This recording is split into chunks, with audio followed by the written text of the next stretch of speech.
നല്ല ടേസ്റ്റ് ഉണ്ടല്ലോ. ചിക്കൻ പൊരിച്ചിട്ടാ കറി വെച്ച. ഓ ഉറപ്പാ. അല്ലെങ്കിൽ തിന്നില്ലായിരിക്കും. കൊള്ളാട്ടാ. എടാ ഞാൻ ഒരു മൂന്നാമത് ചോദിച്ചാൽ തരുമോ? നെയ്മീൻ ഫ്രൈ തീർന്നിട്ടാ. ഇനി എന്നോട് ചോദിക്കാൻ പറയാൻ നിൽക്കരുത്. വെജ് കുടിക്കാത്ത. ഓ നീ കഴിക്കണല്ലേ? കഴിക്കടാ. നല്ല ചിക്കൻ ഉണ്ടാ. നിനക്ക് ഫ്രൈഡ് റൈസ് ഇഷ്ടമില്ലേ? എടാവള് വരാൻ സമ്മതിച്ചു. ആര്? അന്ന വരാൻ സമ്മതിച്ചു. ഇങ്ങോട്ട് ഓടാ. തമാശയാണോ? അവൾ എന്റെ കൂടെ വരാൻ സമ്മതിച്ചു. അത് അടിക്കാനുണ്ടോ കൂടെ? നീ ഒരു മേൽ തമാശ കളിക്കരുത്. അവൾ എന്റെ കൂടെ വരാൻ സമ്മതിച്ചു. നീയൊക്കെ കൂടെ മൂപ്പിച്ചിട്ടാണ് ഞാൻ അവളെ പോയി വിളിച്ചത്. അവളിപ്പോ എന്നോട് വരാമെന്ന് പറഞ്ഞിരിക്കുക. ഞങ്ങൾ വെറുതെ ലോകതത്വം പറഞ്ഞല്ലേ. നീ സീരിയസ് ആയിട്ടാ? ലോകതത്വം ഇതുമാതിരി പൂക്കൃത്തരം കാണിക്കരുത്. മര്യാദയ്ക്ക് എന്റെ കൂടെ വന്നു. ഞാൻ പോയി വിളിച്ചോണ്ട് വരാൻ പോകും. ഈ കേരളത്തിൽ ഇൻവെസ്റ്റ് ചെയ്തിട്ട് ഒരു കാര്യമില്ല. ഉള്ള പറയാലോ, എനിക്ക് ഈ മലയാളിയാണെന്ന് പറയാനേ ഇഷ്ടമല്ല.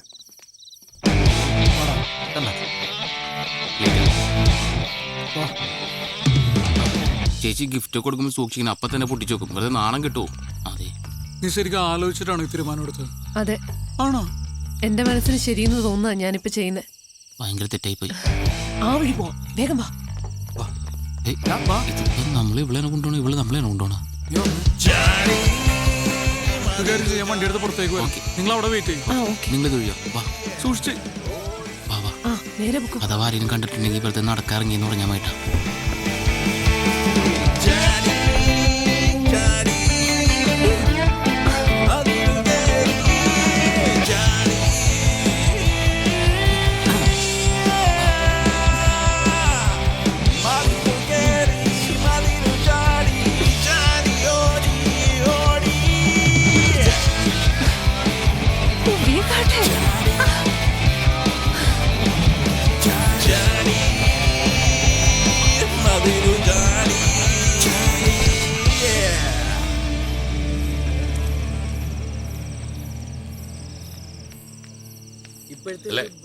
അല്ല, നമുക്ക് നാളെ പള്ളിയിൽ കാണണം. എല്ലാവരും ഫാമിലി ആയിട്ട് തന്നെ വരണം. ഓക്കെ എന്നാടി? എനിക്കെന്തോ ഒരു പന്തികേട് പോലെ. എന്താ? അന്നേ കാണുന്നില്ല. കാണുന്നില്ലെന്നോ? ഒച്ച വെക്കാതെ. ഏയ് പ്രശ്നമൊന്നുമില്ല. നീ ആ ഫോണിൽ ഞാൻ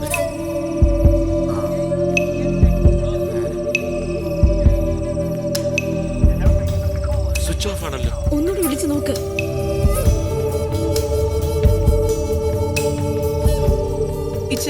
ഈ വീട് മുഴുവൻ ഞാൻ നോക്കി. അന്നെ ഇവിടെ ഒന്നുമില്ല. നമുക്ക് വേഗം പോലീസിൽ അറിയിക്കാം. അയ്യോ അച്ഛയ, ഇനി എന്നെ ചെയ്യാ? ചതിച്ചോ? എന്നെ പോകുന്ന വഴിക്ക് വീടിന്റെ അവിടെ ആക്കണേ. ഇറക്കാം.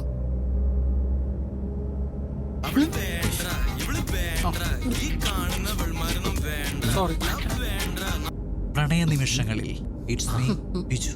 ഈ കാത്തന നിമിഷങ്ങളിൽ പ്രിയെ നിന്നെ ഞാൻ ഓർത്തു പോവുകയാണ്. രാത്രിയുടെ ഈ സുന്ദരയാമങ്ങളിൽ സംഗീതം എന്നെ മതോന്മത്തനാക്കുന്നു. ഉന്മാദ നിമിഷങ്ങളിൽ പ്രണയദുരിതമാക്കുവാൻ.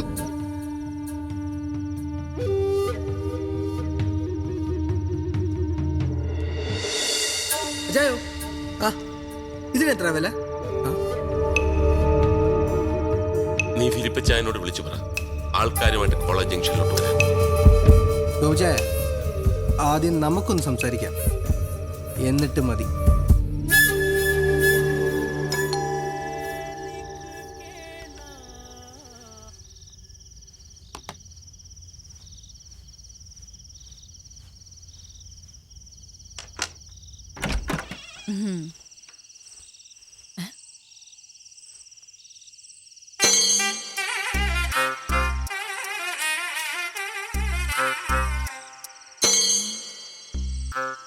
എല്ലാം വളരെ പെട്ടെന്നായിരുന്നു അല്ലേ? കൂടാൻ പോയതാ, കഴിക്കേണ്ടി വന്നു. ഇത് എന്റെ ഭാര്യ പ്രിയ. എന്താ ഇത് അന്ന. എന്താ മാധവ്? എന്താ കാര്യം? എല്ലാം കൈവിട്ടു പോയി. എനിക്കൊന്നും മനസ്സിലാവണില്ല. അതൊക്കെ പറയാം. അത് ഞങ്ങൾ നകത്ത് കയറട്ടെ. ചേരിപ്പൊക്കൊന്ന് പുറത്തിടണേ. വിചാരിക്കല്ലേ, കുറച്ച് വൃത്തി കൂടുതലാണെന്ന് വരും.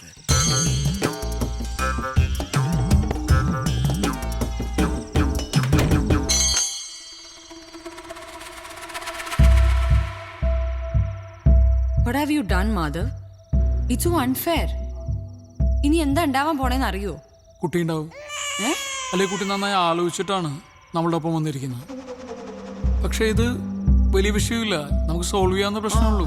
എങ്ങനെ സോൾവ് ചെയ്യുന്നാ പറയുന്നേ? എങ്ങനെ സോൾവ് ചെയ്യും?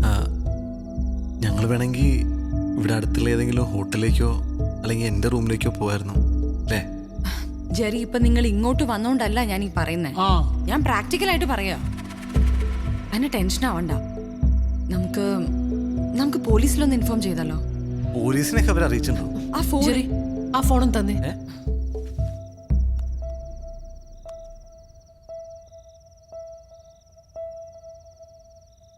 ഹലോ. ഹലോ, ഞാൻ അന്നയാ. ഹാ, മനസ്സിലായി. യാത്രയൊക്കെ സുഖമായിരുന്നോ? ബുദ്ധിമുട്ടൊന്നും കൂടാതെ എത്തേണ്ടടുത്ത് എത്തിയല്ലോ അല്ലേ? കൊച്ചു ഒളിമ്പിക്സിന് പോണം കേട്ടോ. ഹൈ ജമ്പിനാണ് ഇന്ത്യക്കൊരു മെഡൽ ഉറപ്പാണ്. എന്നോട് ക്ഷമിക്കണം. എന്തിന്? ഞാൻ ചെയ്തത് തെറ്റാന്നറിയാം. ക്യാരക്ടർ ഇഷ്ടമായില്ലെങ്കിൽ ഞാൻ നേരത്തെ തന്നെ പറയണമായിരുന്നു. പക്ഷെ ജീവിതകാലം മുഴുവൻ ഒരുമിച്ച് താമസിക്കേണ്ടവരാകുമ്പോ... അയ്യോ മോളെ, ഇതിപ്പോ നന്നായെന്നാ ഞാൻ പറയുന്നത്. ഇപ്പൊ കുട്ടി മതിലയാടി, അതവിടെ തീർന്നു. കെട്ടിക്കഴിഞ്ഞതിന് ശേഷമാണ് കൂട്ടുകാരനെ കണ്ടിരുന്നെങ്കിൽ പിന്നെ അവൻ എന്റെ വീട്ടിലേക്ക് മതിലയാടാൻ തുടങ്ങും. എനിക്ക് പിന്നെ ഉറങ്ങാൻ പറ്റൂ? സെക്യൂരിറ്റി വെക്കാന്നൊക്കെ പറഞ്ഞാൽ മാസം 10,000-15,000 രൂപയുടെ ചെലവാ. ഒരു റിട്ടേൺസ് ഇല്ലാത്ത ഇൻവെസ്റ്റ്മെന്റ് ആണ്. ഇപ്പൊ പ്രശ്നം എന്താന്ന് വെച്ചാ, ഈ ബിസിനസ്സിൽ ഞാൻ ഒരു 15 ലക്ഷം രൂപ ഇൻവെസ്റ്റ് ചെയ്തിരുന്നു. പിന്നെ കേറ്ററിംഗ്, കോസ്റ്റ്യൂംസ്, ഓർണമെന്റ്സ്, അതിനൊക്കെ ആ നെക്ലസ് ഞാൻ അവിടെ തന്നെ വെച്ചിട്ടുണ്ട്, അലമാരക്കകത്ത്. 4,32,15 രൂപയുടെ. പ്ലസ് 12% ടാക്സ് ഉണ്ട് കുട്ടി. ഏതായാലും അത് ഞാൻ ഇങ്ങ് എടുത്തിട്ടുണ്ട്. നാളെ തന്നെ അത് ആ ജ്വല്ലറി റിട്ടേൺ ചെയ്യാം. മാർക്കറ്റിൽ വില കയറി നിൽക്കുന്ന ടൈമാണേ. എന്നതാണേലും 15 ലക്ഷവും അതിന്റെ 9.9% ബാങ്ക് ഇൻട്രസ്റ്റ് കിട്ടിയാൽ എനിക്ക് പ്രശ്നമേ ഇല്ല. I am happy. അയാളുടെ മോന്ത കിട്ടി ഒരു കുത്തും കൂടി കൊടുത്തിട്ട് വരായിരുന്നില്ലേ? അതാര്? Hello hello hello. ഇനിയിപ്പോ പ്രശ്നമൊന്നുമില്ലല്ലോ അല്ലേ? അല്ലേ? ഒരു പ്രശ്നമുണ്ട്. ഇവിടെ ആകെ ഒരു മുറിയുള്ളൂ. മുകളിൽ ഓണറാണ്. ആ പോർഷൻ ഓണർ ആർക്കോ റെന്റിന് കൊടുത്തേക്കുക. ആ റൂമിൽ ഇവര് കിടക്കട്ടെ, നമുക്കിവിടെ വിശാലമായ ഹാളല്ലേ? അയ്യോ, അത് വേണ്ട, ഞങ്ങൾ ഇവിടെ കിടന്നോളാം അല്ലേ? അതൊരു കുഴപ്പമില്ലേ? അത് കുഴപ്പമാവും. അതൊക്കെ നമുക്ക് ശരിയാക്കാം. അയ്യോ, ആദ്യം എനിക്കൊന്ന് ഫ്രഷ് ആവണം. ആ മതിലേലെ പൊടിയും എല്ലാം. അസുഖം എന്തെങ്കിലും ഉണ്ടോ? പ്രിയക്ക് ഒരു ചെറിയ അസുഖമുണ്ട്. ന്യൂക്ലിയർ ബോംബ് വീണ് കഴിഞ്ഞാലും പ്രിയക്ക് യാതൊരു പ്രശ്നമില്ല. പക്ഷേ കുറച്ച് പൊടി പറ്റിയ അല്ലെങ്കിൽ വെച്ച സാധനം അങ്ങോട്ടും ഇങ്ങോട്ട് മാറിയിരിക്കുക, അത് സഹിക്കില്ല. ഇത്ര വൃത്തി കൂടിയ ഒരു ഭാര്യ ആയതുകൊണ്ട് എൻ്റെ അച്ഛനും അമ്മയൊന്നും വീട്ടിലേക്ക് അടുക്കാറേ ഇല്ല. ഹലോ. നന്നായി അല്ലേ?